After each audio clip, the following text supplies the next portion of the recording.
Now, what do you think your ability to handle a situation like you were describing earlier, how do all those gigs and plays and musicals and recitals, how does all of that experience lead into you being able to walk in front of a nationally televised audience?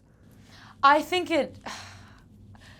at the end of the day, like, there really is nothing that can prepare you for like that, or at least what I felt. Because some of my friends who did it, they were like, I was fine. They were like, even people who had not performed a lot, it was really weird. Yeah. They're like, oh, I wasn't nervous, and then later performances they were, I don't know. But at least for what I was feeling, there's really nothing that can prepare you for that, because we had a month leading up to practice, and again, obviously the gigs before were a big thing, but it's gonna be scary kind of regardless. But absolutely, I know I would have been exponentially more scared if I hadn't done that before.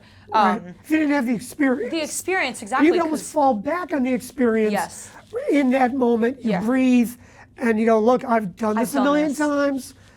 Let's just do it one more time. Exactly. So kind of remembering, and it can be hard because if you're an overthinker, I'm a big overthinker and the biggest self-sabotager and always judging myself, which is, I'm trying to get better at that. But I kept thinking like, well, yeah, we can't do it, blah, blah, blah. But then you have to remember, no, like, you're fine. Like, you do deserve to be here. You have done the work. And I think even if you're going to go to an open mic, anything, realize you've practiced, you've done this. Like, you know how to do it. It's just your head. It's all in your head most of the time, in my experience at least. Yeah, and performing is really just like anything else. The first time you do it, it's scary. Yeah. Second time you do it, it's scary, but not so much.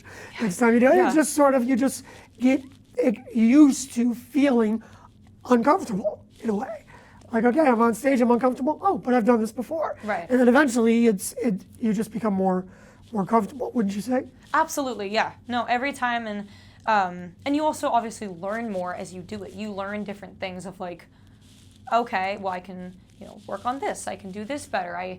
Next time I'll set up the keyboard this way, or I'll angle it this way, or you can kind of it's like trial and error. Yeah, trial and error, and innately, without even thinking about it or changing anything, you will get more comfortable when you do it, just like anything else. So I think that's something to look forward to, is thinking like, okay, the first time you do it, not going to be like that every time. It's not going to be terrifying every time, And maybe, I don't know if you would agree with this, but to just know you're going to suck the first time you do anything. Yeah. Just like, okay, this is my first performance. It's not to think that you're going to suck. Sure. Like, No, you want I to see what you're saying. self-sabotage. Yeah. But just go, look, if it is what it is, it's the first time. So if I'm scared, it's just because it's the first time. And just understand that there's going to be those challenges, and just do it. Right. Get it out of the way. Try to have some fun with it. Yes, have fun and let the perfectionism go. Because if you are a perfectionist, that can be like, oh, it's not perfect, it's not gonna be good. It's like, that's furthest thing from the truth. It's never going to be perfect. Nothing is ever perfect.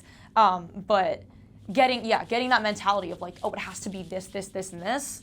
No, you're just gonna go and, like you said, have fun and do what you already know how to do.